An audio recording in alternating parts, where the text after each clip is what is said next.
Welcome to the world according to Jackie Simmons. Super happy you're here and super happy to introduce you to my guest, Clifford Starks. We're going to go deep dive into the world according to Clifford because he made some pivots, and we are all in this realm of pivoting right now as we are all in the COVID cocoon. So there may be something about his story that's going to help you write your story, and that's what it's all about here on this show. So let's go. Hey, Clifford, let's see. Well, let me unmute you. No, you have to unmute yourself. What can we say? Awesome. There we go. Yay! I love it when technology works. Yes, makes it so much easier. Well, Jackie, I appreciate you having me on. Just as you were talking about, life is really about a series of pivots. And so I've had the opportunity to do a lot of that. Yeah, I think all of us have, and then now we're all talking about it a little more. Yeah. All right, so I'm going to play devil's advocate for a minute because, I don't do a lot of scripting with this show, and I really, really, really want to know what's the one pivot you don't want to talk about? I'm kind of weird because I have no problem talking about any of my pivots. The only time I ever get in trouble, I actually get in trouble because I'm so open that I would get in trouble with family members. Okay. So, yeah. I get that. All right. So Clifford, fill everybody in. Give them the short version of the world according to Clifford, and then we're going to get them some help with some strategies. So go. Okay, awesome. So in my life, I've had a lot of amazing things happen to me and a lot of really crappy things. My biological father left when I was 4 years old. My grandfather passed away when I was 5, and I just had a lot of lessons from those particular things. You'd be surprised how a couple words can really turn into a transformational lesson. And so as I went through my journey, and my mom remarried, and she remarried a wonderful man, and I consider that's my father, because it's not about being blood, it's about showing up. And so seeing both sides and being able to forgive too, it's life's a series of challenges. And then it's like, how are you going to show up for that challenge? And how are you going to show up for other people who are going to have similar challenges? Because we can actually take that and say, well, I got through the challenge, so why can't you? But that doesn't help anything. That doesn't help anyone move forward. And it really comes down to take the time to empathize and to love people accordingly. And that's to love everybody, to love in such a way it teaches them what true love is, and it makes them see it in a deeper, more authentic level. I think that's the challenge we're all having right now. Well, that's certainly a big, big lesson. All right, now I have to ask, what were the couple of words that triggered that lesson for you? So my dad, I have the sperm donor, and then I have my dad, just so people don't get confused. There we go, clarity. Yeah. Yes, absolutely. So my dad, I was 6 years old at the time, and he put me in front of the mirror, and he said, take responsibility of your life. Regardless of what consequences happen, take responsibility. That person looking at you in the mirror, it's all on that person. And I really took that one to heart. And it's been a powerful lesson, such a powerful lesson for me. It's one of my lessons in my Power of 6. It's the 5th lesson. Cool. All right. Well, I'm going to have to ask about the Power of 6 again in a minute. Absolutely. So, growing up, coming in, what you're doing now was not your first career. I know that because it's never anybody's first career. Don't care. Yeah. I have not met anyone who was born a mission-driven anything. We get our mission later on. So, but growing up, we get some clues. What's another clue? What's another couple of words that had an impact on you that you realized later on? Death and life. There's the duality of the two. Is one day you're going to die, and so you have to live fully. And so when I was 5 years old and my grandfather died, it scared the crap out of me. It Mm. terrified me because I knew one day I was going to die. And so with knowing that, I was like, I'm going to live my life to the fullest. It was about me, and it was about living as much as I could. So I absorbed as much as I could, as much knowledge as I could on what to do and what not to do. Well, you didn't learn all of that when you were 6. So that's a pretty big lesson, though, for a 6-year-old to Yeah, be able to grasp. yeah, hmm yeah. Yeah. So And you, it's one of those things that's it's always stretching and growing. Like even when I talk about my power of 6, it's something that it's 6 principles, but it's 6 principles that are consistently stretching themselves. Like I'll give an example. When I was a teenager, I wanted to lose weight. Like that was my focus, was losing weight. And so I went all in to getting that weight off. I ended up losing 60 pounds. Now you fast forward and look at, I want to help 1 billion people. mhm. Like that wasn't a thought. Like there was no thought that, oh, me losing this weight and I'm gonna go help 1 billion people. Like no, they didn't coexist together. And so that's even when I talk about the layers of loving one another, of being empathetic. My son, for instance, he's 3 years old. He can only love how he can love. He's going to go through his journey, and he's going to learn these deep layered lessons as he goes through the journey. Or he Mm. can choose not to learn the lesson. You get the option. Like you're going to get to choose to do it or not to do it. And you love as much as you can, empathize as you can, understand as much as you can, so that seed of light will shine as bright as it can, because it really does. It has a ripple effect. Like Mm. we affect everything. Well, there is that. And so I forgot you had a 3-year-old. 3-year-olds are so much Mhm. fun. Yeah. Yes, he's a blast. He is. So cool. So the whole premise that you have of the power of 6, you have your wonderful way about you now. Which one of those held both of those lessons? Because I'm going to lose weight, I'm going to help 1 billion people. Which one is that? Yeah. So it's funny because all 6 of the lessons, they coexist together. Okay. Like each principle coexists together. And this is something I didn't know when I was going through it. Like when I was ready to lose that weight, like it was big thoughts. I had the thought, the desire, the clarity to do that. And I created the plan along the way. And I took the action, and I had the faith to keep going even when I didn't want to. And I took the responsibility. So now I'm curious. There are, Hmm according to a lot of people out there, a lot of books written on this about what creates motivation. And it's hmm somewhere between the pressure of pain and the pull of pleasure. hmm So what Yeah. created that movement? What created that motivation for you? What were you moving from and to? I really like that question. And I will say, living in the duality that I've lived in, on seeing like a man drive away from you when you're a kid, and another man coming into your life, and then you somehow making sense of both of those, making sense of, wow, he's just going to leave like that, and making sense of, wow, I got lucky, this new person came into my life, and saying like, I'm going to live my life. Like the society's not going to dictate how I live my life. I'm going to live my life. And so kids would make fun of me, they would tease me, and I changed when I was ready to change.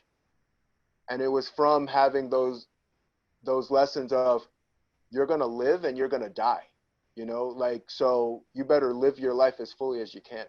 How old were you when you decided that you were done with the weight? You were going to lose it. You were going to change that.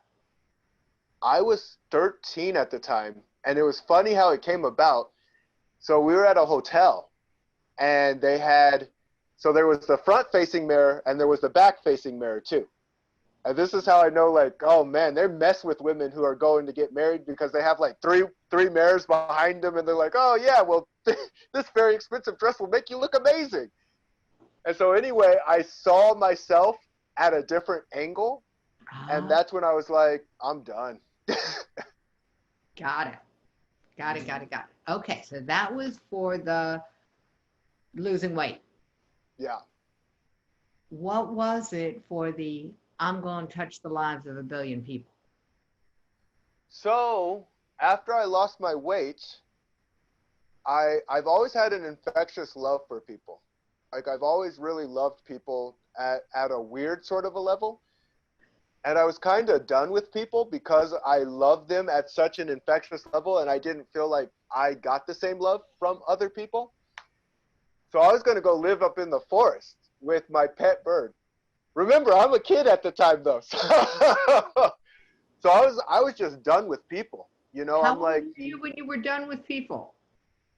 I was between 14, 15 years old. Yeah, And I that's was a a little good kid. time for most kids to be done with other Yeah, people. yeah, yeah. I was just like, I'm done with this. I'm out. I'm gonna go live in the forest with my pet bird. I'm done. They Mhm. don't love properly. And I remember, and I hope, this is gonna sound woo-woo anyway, so people can take it how they want. Um, but I got a voice that said, "You have a gift. Don't throw it away." I didn't know what that meant, and I'm learning what it's meaning, but it was just kind of like, so what do I do with this? Like this infectious love for people, like that kind of sucks because they don't love you properly, even when you love them. And so as I've gone through my journey and learned my lessons and learned like, oh, you can teach people how to love properly. It can be taught. And I got better and better at it, and better at teaching it, and better at giving it to people too.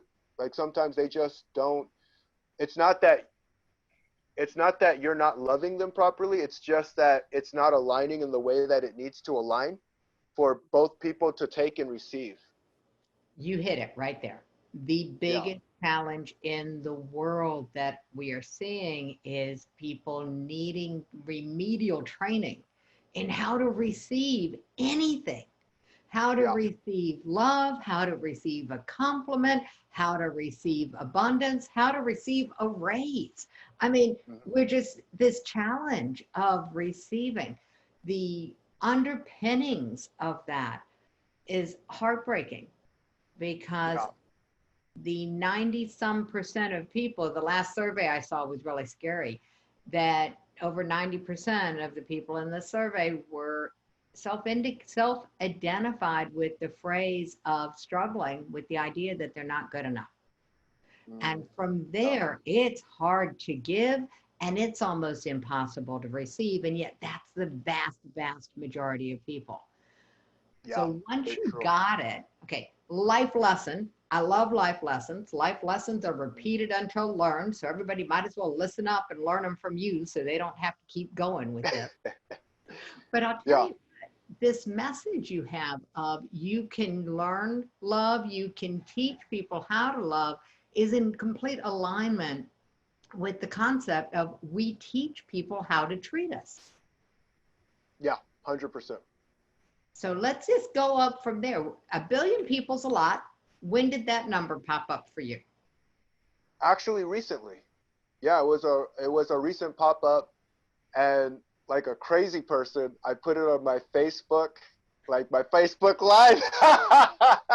So I'm gonna be held to it. So I'm held to it, and I'm like, huh.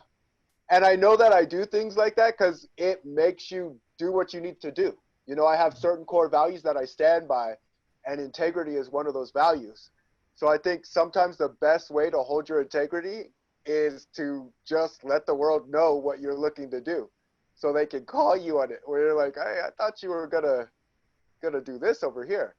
And that's where it gets really interesting when we speak on the society, because we can use the society to work for us or to work against us. You know, Oh, I think a lot of people use the leveraging. society, to work against them. They're like, I have to do this thing for the society. I have to be this way. I can't live my life. I can't live all out. I can't live fully. And it's like, no, you are shrinking yourself. You are making yourself small. Make yourself big as hell. Make yourself bigger than life and shine bright and use the society to help propel you up. Use them to Okay. build you. I love it. Let's do. What's the top three things you can do that will use society to build you up? Lay it on us. Know what you want. Know what you want, right? Okay. List what you want because knowing is only half of it. You can know it, but if you don't practice it, it doesn't matter. So list it out Okay. and then use people to challenge you on it. And you're going to get people on both sides. You're going to get people who are saying, oh, yeah, that's not going to happen. Ooh, that's going to suck. Oh, no, you can't do that. Oh, you've tried this before. And then you're going to get people who are like, yeah, you can do this. Yeah, you're all over this. Oh, you're going to crush this. And even when you get to your goal, see, this is where it gets interesting. Some of those people who are hating will say, I always knew you could do that. And some of those people who are cheering you on are going to say, don't get too big for your britches now. Look, you go be you. The society's going to do what they're going to do. Use them to your advantage to help you move forward because when you're at your best, you know you're going to give your best to other people. I have never seen an empowered person suck the life out of me. Like it's never happened. This is true. And I love it. I get challenged when people say, don't be self-centered. You know, you want to be in the center of your own life. Who else belongs in the center of your own life? And Yeah, you're right. It's like, yeah, no, I'm grounded. You go right ahead. You say whatever you want, but my opinion of me is the one that matters. yes. And getting that message across. So you are doing such a great job getting your message across, Clifford. I mean, that's how we met, is because somewhere Yeah, our messages tangled up with each other. We said, oh, wait a minute, we need to talk. Yeah. absolutely. What got you involved in social media? What got you out there in that way? The society. so, so I got into fighting, professional fighting, and this is Ooh, going to be kind of ironic. Yeah, this is going to be an ironic one. yeah, yeah. I wanted to get into that, right? One, I love competing. Like competing is fun to me. But the other piece is I wanted to remind people to love one another. So fighting and like fighting and loving, how does that work? And I so the love you reason, enough to knock you out. yeah, I can see that as like a Valentine's Day card, you yeah, know? yeah. And my thought behind it was I needed enough eyeballs because when you get eyeballs, people listen to you. And when Okay. people listen to you, they're more inclined to take your information as valid information. Yes. Like that's like I've been practicing the human psyche since I was young. Like I love reading up on psychology, on the way we think, on why we think the way we think, on our mindset, and we are beautifully imperfect. Like we will do the most amazing things, but the other side is we will do some of the shittiest things too. We are capable of both. And so every day we get up, we get to make a choice. And it's like, are we going to take the left or the right? And we're making that over and over and over again. And I want people just to make the right choice more often than not. Okay, so reconcile those two things for me about Mhm. fighting and love. Yes. So my whole thing was because I do like competing, right? Mhm. If I could get to the top, if I could get to where I wanted to be, as ironic as it is, you win that belt, all of a sudden your voice matters. Ah, got it. Yeah. You All see how right. Conor McGregor, people listen to Conor McGregor because all of a sudden his voice matters. Okay. So I love it. For in my world, we call those credibility blocks. You know, Hmm. things you can stand on. You get a little Yeah. taller, people can see you. Your voice carries a little further when you've got credibility blocks to stand on. And that's a big one. because the number of people who ever go for a championship in anything, much less in fisticuffs, yeah, I mean, that's a very rare group of people. Yeah. So how does that fit in with love? Just because you could get your message out more. Yeah. So this is what I loved about fighting so much. Okay. It's fighting is one, there's so many lessons I've learned through it. So I didn't even know I was going to learn some of these lessons as I was going through it. But one is when you get to the top, you have put your all into it, blood, sweat, and tears. It is not an easy sport. Mm-hmm. And that competition, I love to compete, and I will always love to compete. But it's about healthy competition. Like even when it's two people getting in a cage trying to knock each other's head off, but they have signed and agreed to it. It's not like, and I'm just going to hurt you just because I want to hurt you. Like, no, it is an agreed upon message with rules and guidelines, right? There we go. Now Everybody's yes, to the rules. yes, everybody's in it. And the truth is, if you get two solid fighters who know it's really just them against them, no one can lose that. They don't lose and the fans don't lose. Everybody wins. Everybody wins because it's like they get a great fight, everybody gets to see it, and God be willing, everybody goes home safely, no major injuries, right? And the other piece, and this is a lesson I learned when I was in it, I love the combination of professional and fighter put together. Because fighter means like you're going into that primal state, that aggressive, ready to do what you need to do state. But at the same time, you have to be a professional. And a professional sticks to the plan. They do the things they need to do, even when it's not working the way they want it to work. They have to adjust. They have to be a professional.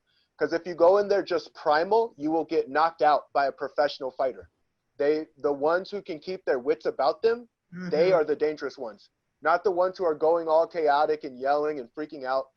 And it's been good for my relationship because sometimes my wife just wants to fight with me. And sometimes it's me too, right? We're human. And so when in that fight, yelling back and forth doesn't do anything, doesn't help anything. No one goes like, no matter how right you are or how logical you are, if the other person's pissed off, they're not saying, oh, you are so correct in that. I'm going to sit down and think about what I've been saying. Like, it doesn't work that way. No. But if you can do the professional piece and stay professional while you have the primal, then you can get out of that. Because it's get out of it in a way where both parties can win. Because there is such a thing as you winning an argument and really not winning the argument. You win that argument and they're resentful for that win, you haven't won. Yeah, you can win the battle and lose the war. Yes, Yeah, yes. you can damage but when them. you can stay in it, you stay in it and you remind them that you love them, you're still in that calm state because you know what that professional fighting, that professional primal state is like, and you're cool.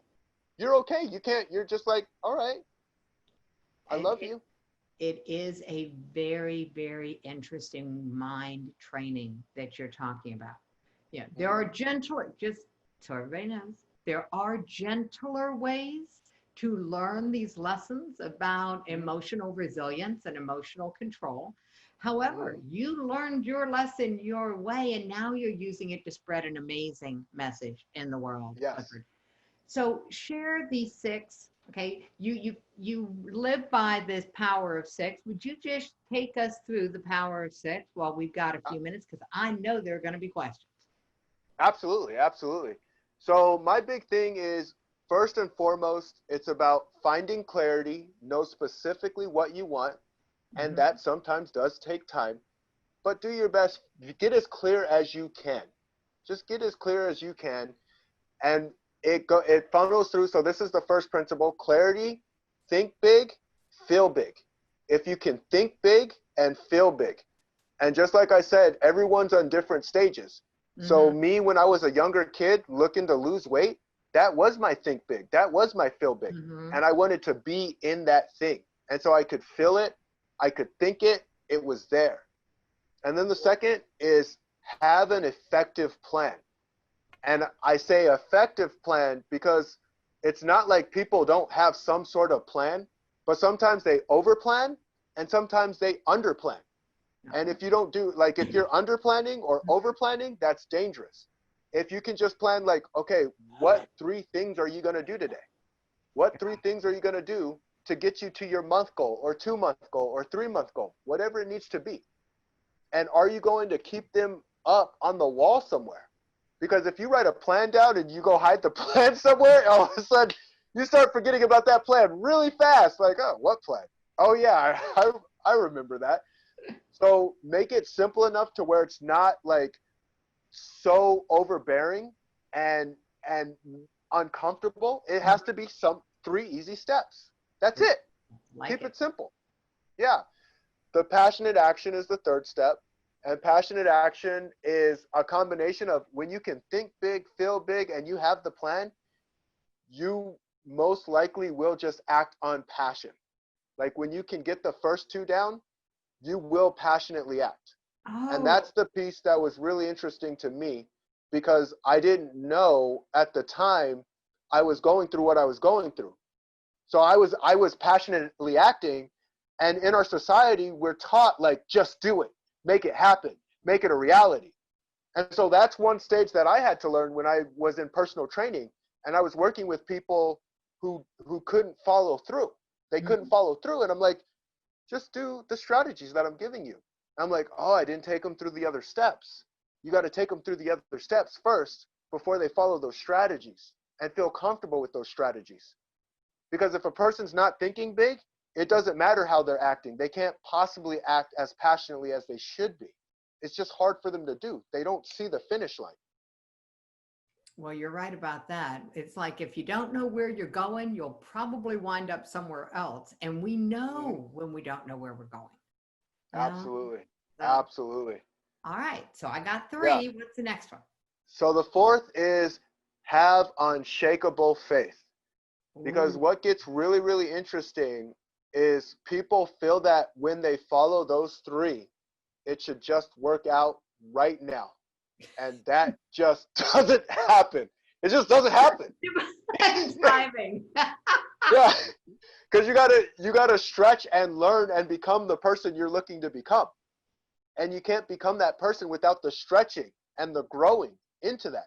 And so that's where that faith of, like, okay, don't stop. It's like, but I did. Yeah, don't stop, because you're growing into that person. There we go. Right? There's some interesting thinking going on in my brain around that one. You're right. It is about growing into, because if we were able to handle it when we first thought of it, we'd already have it. We have to grow into being able to whatever it is. And they've proven this over and over again with money, that why lottery winners tend to, within 3 to 4 years, go back to the same money amount that they had before they hit the lottery, because they didn't have time to grow into that abundance. Absolutely. Yeah. All right. 100%. I love that one. Keep going. What's after unshakable faith? So the 5th one is take responsibility. The reason I keep responsibility towards the end is because a person has to feel good about themselves. A person has to feel empowered. Taking responsibility is not always the easiest thing to do, because you're literally taking responsibility of your life and saying, I did this shit. Like, I did this to me. And that's hard. It was probably a lot easier when you were 6 than it was when you were 20. Yes. Well, I don't even want to call it lucky. It's just, that's what was dealt in my cards. I had good parents who did the best that they could. And as I've gone through my journey, right, my take responsibility was my parents only knew what they knew. So there was more out there. Like there was a lot more out there, but they're not at fault for not knowing what was out there. So that's why I learn, grow, adapt. What do you want? Get close to what you want. Get close to people who have what you want or have something of what you want. And even when people like try and make it, well, I want to do something completely different, then go around people who have done things completely different, because there's people like that too. Oh my goodness. And yes, and I seem to be hanging out with a bunch of them. I can't imagine why that would be. Yeah.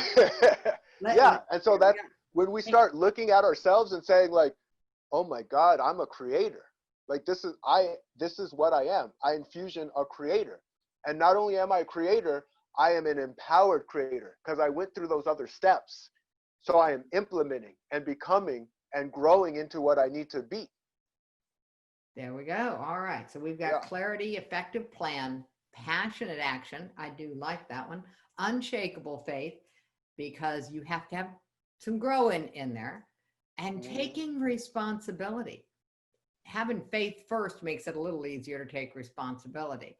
But yeah, Yes. and these work backwards too, taking responsibility for continuing to do whatever you need to do to have your faith be unshakable. And it's not faith in a religious sense, it's faith in a plan, faith in a goal. Yes. Got Yes. it. All right. What's the sixth one? So the sixth step, the secret sauce is greatness within. And greatness within is you have everything in you to be the greatest version of you. And that's why I talk about awaken the greatness within, is knowing that you have something special in you that nobody else has. And it's about you taking the time to master your greatness. You know, like mastery is those steps by steps. It's the same thing as I can't say like, once I've eaten right and I feel like I'm in shape and I'm like, whoo, I don't have to eat right anymore. I made it. It's a consistent thing that you stick with. And you're always going towards mastery, always being a better version of you. Got it. Okay. So that's one of those key things that for some people, it's very disheartening that there's Yeah. no end to the journey. And you can Mm. take and make it the whole thing very disheartening. And I'm just gonna, this is the elephant in the room for a lot of people. They're gonna go, Yeah. yeah, it was easy for you. Don't you love it when somebody says that? My second Yeah. favorite one is when somebody looks at me and says, wow, you're lucky. Yeah. And I'm like, yeah, I'm at 18 hours a day worth of lucky. Yeah. What did you do Yeah. yesterday? And it's easy for me. I'll be honest. It's easy for me to get an attitude sometimes when people say you're lucky. What they're really saying is, I'm not willing Yeah. to do what you've done to be as lucky as you are. What do you say to someone who you know the only reason they are struggling is because they haven't made the decision to be willing? Yeah. So, and this is probably part of the reason why I really focused in on coaching without even realizing it. I'm a super curious person. Oh, So whenever someone says something to me, I get curious into why they think that. And so it opens them up to the principles. Like it opens them up to the possibility. And mm-hmm. people are on different stages and different places of their journey.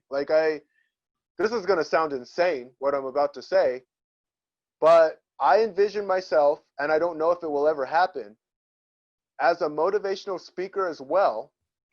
If I could speak to clan members on their hatred and their anger and rise them up to be something better than what they're doing, because it's destructive and it's hurtful.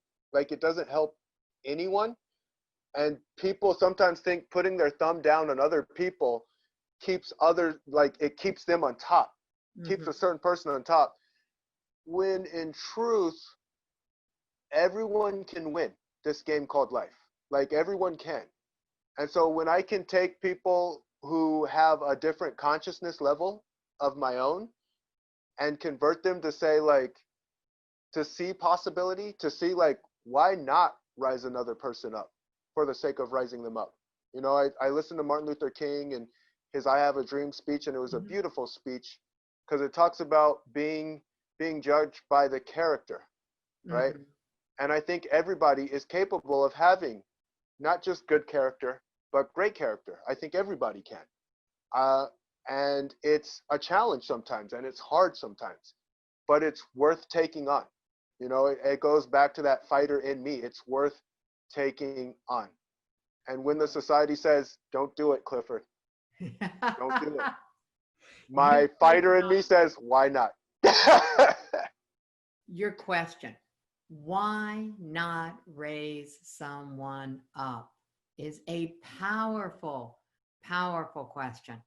And I love where you went with it. You know, and you and I are like oil and water. Okay. Mhm. Because your vision is this way, and your why not question is why not raise someone up. And my Mhm. vision is this way. And mine is why not keep someone down? Mhm.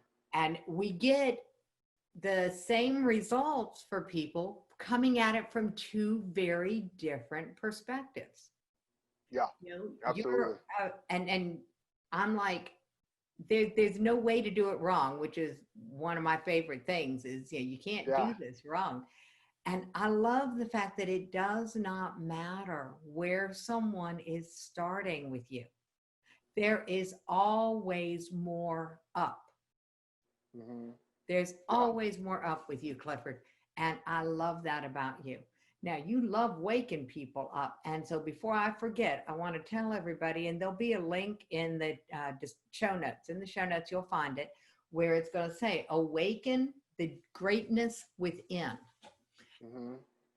Where did that come from? Because that's exactly what you were talking about. Why not raise someone up? Well, for you, the way to do that is to help them wake up to who they are. Yeah. Where did that idea of awaken the greatness within come from? So there was a coach who said, if you can get to a goal by yourself, the Mm-hmm. goal isn't big enough. Ooh, I like that. Yeah. And my premise as I went through my journey was greatness within. So I was focusing on greatness within. And I ended up hiring a coach. His name's Ryan Nidell, and he has an assistant. Her name's Jennifer. Two amazing people. Mm-hmm. Like they've really helped me on my journey.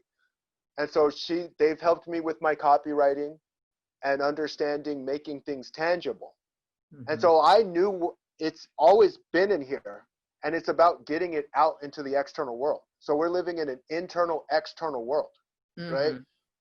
And so she goes, it has to be something that they can understand. Like, I get what you're saying because I've talked to you and I understand you. But it's like, what if you put awaken? Because at the same time, I don't want to take complete credit for my own journey. It's not true. Oh, There's other players. um, Yeah. yeah. I'm not going, you know, a coach. Yeah, I have a coach for each area in my life that I'm Oh, stretching. yeah. You talk Yeah. about growing pains and stretching. Yeah, I'm like, oh yeah, alone, not even hardly. Doesn't happen. Yeah. Does Doesn't not happen. happen. I mean, Yeah. thank God for technology and the way that things have gone, because now I can handle recording and doing a show on my Yeah. own if I have to. But Yes. I can't interview someone if someone's not around. And I'm Hmm. not the right person to be doing the post production and making it all pretty for the podcast, for the YouTube channel, and for all of those things that have to happen. Yeah. Team. Yeah. Team. Team. For us Everything. to Yeah. have the impact, and I don't care who's listening or who's watching or what it is you all are trying to do, if you want to impact more than just the people that are within 3 square miles of you, you're going to have to embrace this idea that you really cannot do it alone. No one does. Yeah. No one 100% does. agree. Yeah. Some people are 100% agree. really, really good at being out front and being the face. And Hmm. those of us, we're the creatives.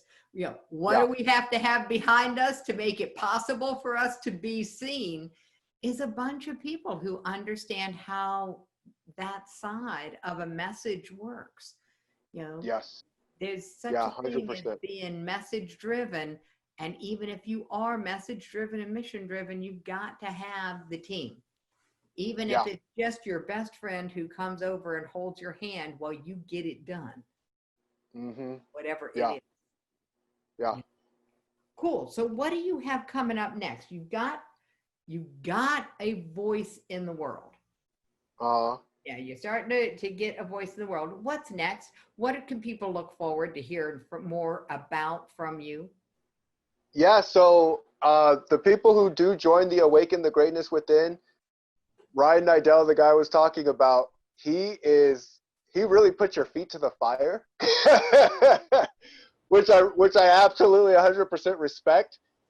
But I'm in the process of writing a book, and Aisha Cogboard has actually helped me on this journey too. And all my coaches have, but right now it's just those two that I've been working with to move forward. But in the middle of writing a book, I'm actually doing my first beta course, and I got my 15 people to sign up for that. So I'm super excited because that was the number I wanted to get. I'm like, hey, if I can get 15 people, and it just like the universe spoke. So I'm happy about that.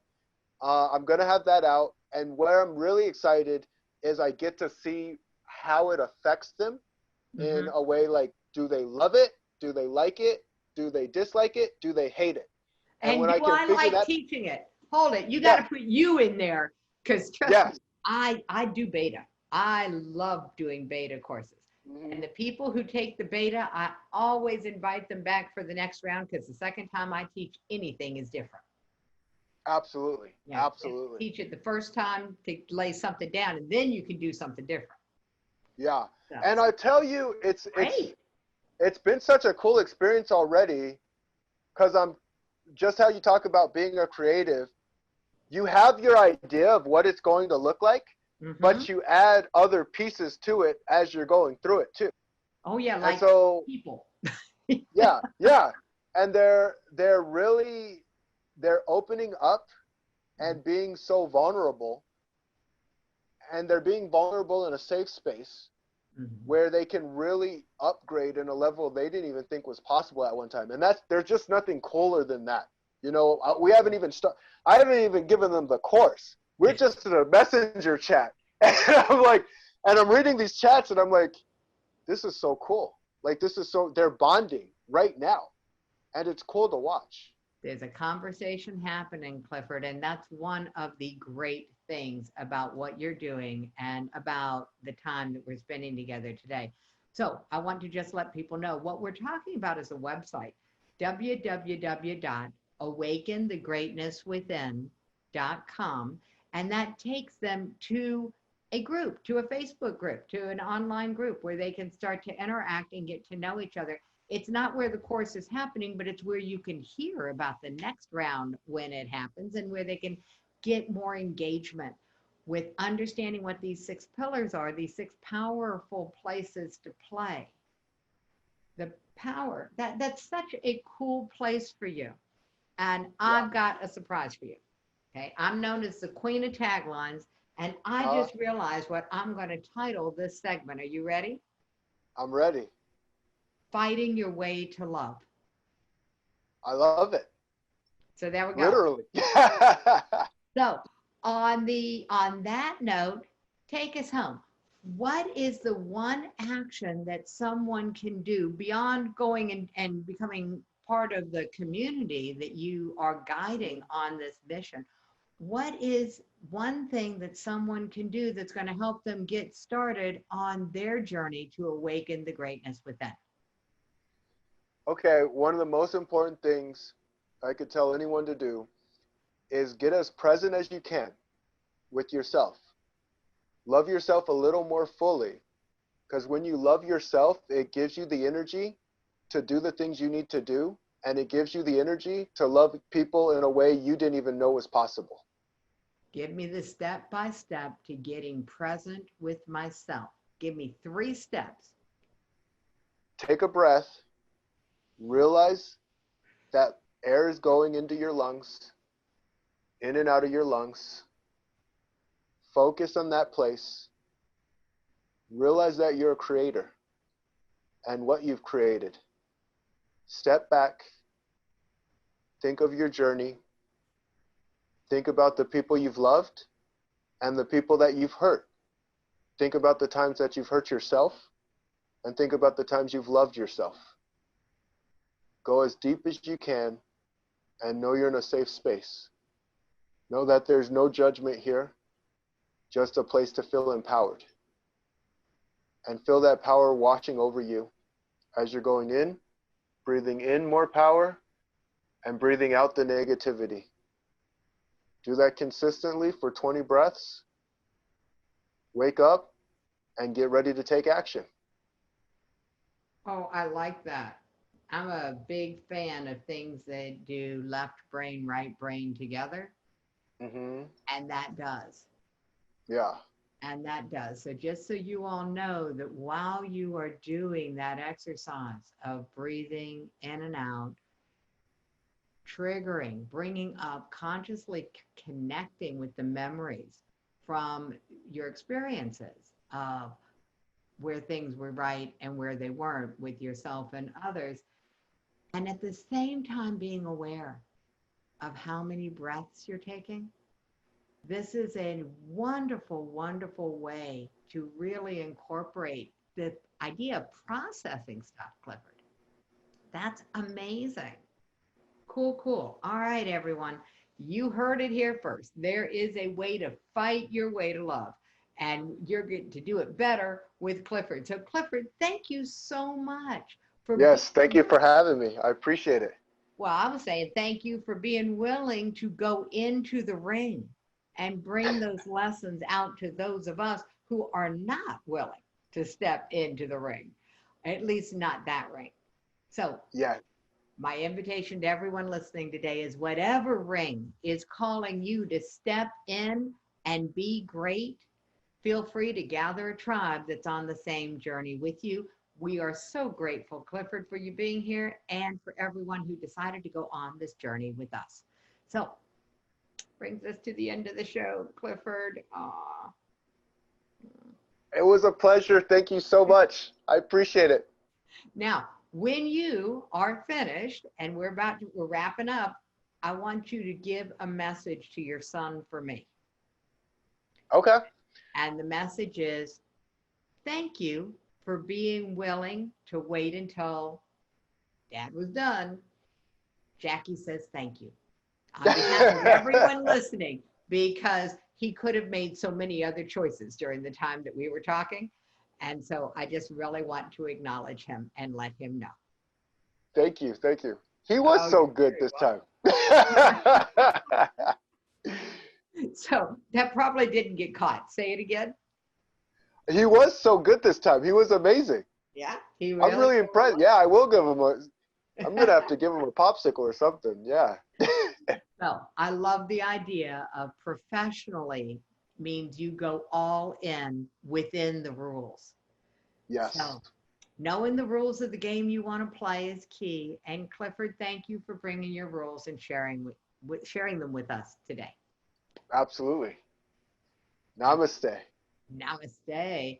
Namaste, translated in many different ways. The one I like is the light within me recognizes Yeah. and salutes the light within you.